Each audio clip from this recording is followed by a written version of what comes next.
అక్కడి నుంచి చరిత్ర అంతా కూడా మీ అందరికీ తెలుసు.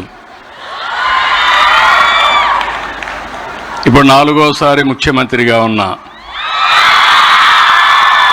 ఎన్నిసార్లు ముఖ్యమంత్రిగా ఉన్నామనే దానికంటే నేను ముఖ్యమంత్రిగా ఉన్నప్పుడు ఏం జరిగిందనేది చాలా ముఖ్యం, ఏం చేశావనేది చాలా ముఖ్యం. అందుకే ఈరోజు మిమ్మల్ని అందరినీ కోరేది, ఇక్కడే భువనేశ్వర్ గారిని చూస్తే మీకు స్ఫూర్తినివ్వాలని ఆవిడ విషయం కూడా ఒక్క నిమిషం మీకు చెప్తున్నా. ఆవిడ ఒక హౌస్ వైఫ్. నేను పెళ్లి చేసుకున్న తర్వాత మొదట్లో నేను మామూలుగా రాజకీయం చేశాను, తర్వాత బిజినెస్కి వచ్చాను. నేను 2 ఏళ్లలో ఫైనాన్స్ అండ్ రెవెన్యూ మినిస్టర్ అయ్యాను.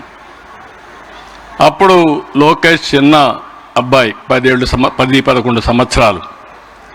అప్పుడు ఆవిడని అడిగాను హెరిటేజ్కి పోమని. నేను పోలేను, నాకు అనుభవం లేదు, నేను పోనని చెప్పి కొంత అయిష్టంగా ఒప్పుకున్నారు.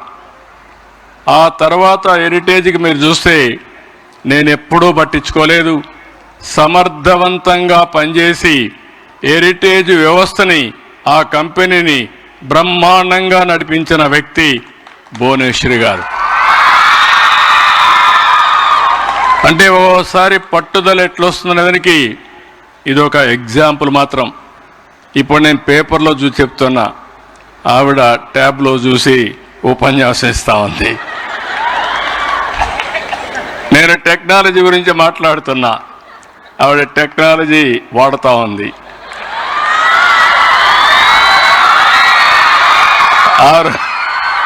ఆ రోజు నేను హైటెక్ సిటీ కట్టి ఐటీని ప్రోత్సహించాను. ఈరోజు మళ్ళీ డేటా సెంటర్,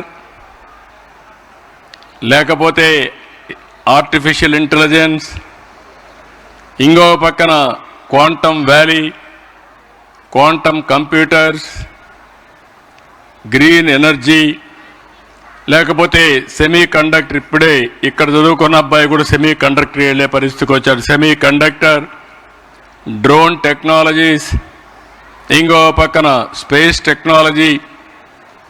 ప్రపంచంలో ఏవైతే టెక్నాలజీస్ ఉన్నాయో అవన్నిటికీ చిరునామాగా ఆంధ్రప్రదేశ్ని తయారు చేయాలని నెక్స్ట్ జనరేషన్ టెక్నాలజీకి వెళ్ళాను.